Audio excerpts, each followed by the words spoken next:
మంత్రిగా ఉన్నట్టుగా అనిపిస్తా ఉన్నది.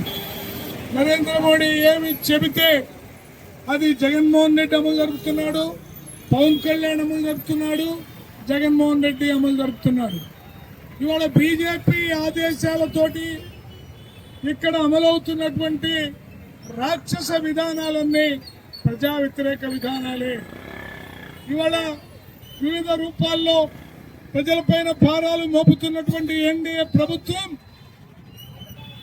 పెరుగుతున్న ధరలతోటి ప్రజలు కనీసం 2 పూటలా తిండి తినడానికి కూడా అవస్థపడుతున్నటువంటి ఈ నేపథ్యంలో ఈ విద్యుత్ ఛార్జీల పెంపుదల ఒక పద్ధతి లేకుండా వాళ్ళు ఇష్టం వచ్చినట్టు నెలకొక రకంగా రోజుకొక రకంగా విద్యుత్ ఛార్జీల భారాన్ని ప్రజలపై మోపుతూ మూలిగే నక్కపైన తాటికాయ పడ్డ చందంగా వీళ్ళు వ్యవహరిస్తూ ఉన్నారు.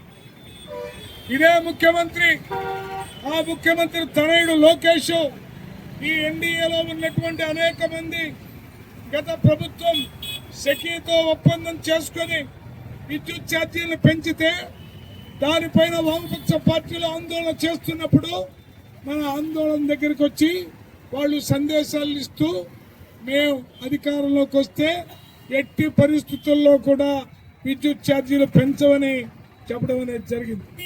అంతేకాదు లోకేష్ గారు మరొక అడుగు ముందుకేసి స్మార్ట్ మీటర్లు కనుక ఎవరైనా ఎక్కడైనా బిగిస్తే వాటిని తీసి పగలగొట్టమని మరి లోకేష్ గారు తెలియజేయడం జరిగింది. మరి వాళ్ళ ప్రజానిరసన ఈ రకంగా రాష్ట్ర వ్యాప్తంగా వస్తూ ఉంటే లోకేష్ నోట్లో బెల్లం గడ్డ పెట్టుకున్నట్టుగా కనీసం నోరు తెరిచి మాట్లాడేటటువంటి స్థితిలో కూడా లేకపోవటం గమనిస్తూ ఉన్నాం. ఇవాళ ఒక ప్రధానమైన అంశాన్ని మనం గమనించాల్సిన అవసరం ఉన్నది. ఇవాళ అధికారంలో వైసీపీ ఉన్నా, తెలుగుదేశం ఉన్నా, జనసేన ఉన్నా, ఎవడున్నా సరే జెండాలు మారుతున్నాయి తప్ప వాళ్ళ ఎజెండా మాత్రం కార్పొరేట్ శక్తులకు అనుకూలమైనటువంటి ఎజెండానే అమలు జరుపుతూ ఉన్నారు. అదాని చెప్పినట్లు గంతులేస్తా ఉన్నాడు చంద్రబాబు నాయుడు. అలాగే ముఖేష్ అంబానీ చెప్పినట్టు గంతులేస్తా ఉన్నారు. షిరిడి సాయి కంపెనీ, అదానీ కంపెనీ, ఈ 2 కంపెనీల గుప్పిట్లో మన విద్యుత్ రంగం మొత్తాన్ని తారాదత్తం చేయటం అనేది కూడా మనం చూస్తూ ఉన్నాం.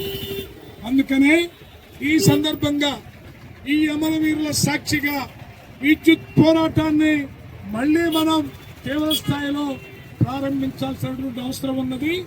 మన ప్రాణాలని ఫలంగా పెట్టైనా సరే ఈ ప్రభుత్వ పతనము, విద్యుత్ ఛార్జీలు తగ్గించడము కలిగి తీరాలని అంతవరకు వామపక్ష పార్టీల కార్యకర్తలు దీక్షతో పోరాటానికి ముందుకు రావాలని తెలియజేస్తూ నాకు అవకాశం ఇచ్చిన అధ్యక్షుల వారికి ధన్యవాదాలు తెలియజేస్తూ సెలవు.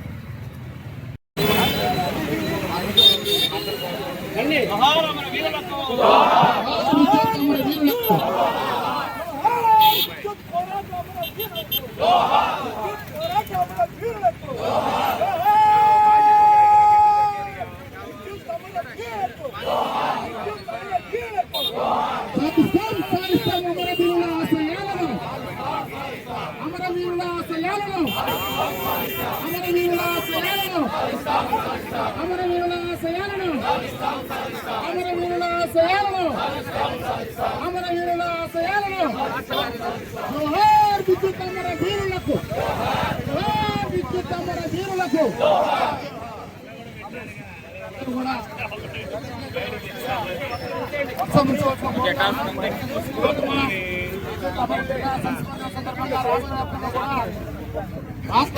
ప్రతిజ్ఞ చేస్తా ఉన్నాం. అందరూ కూడా విశాలంగా చేతులు ముందుకు కూర్చొని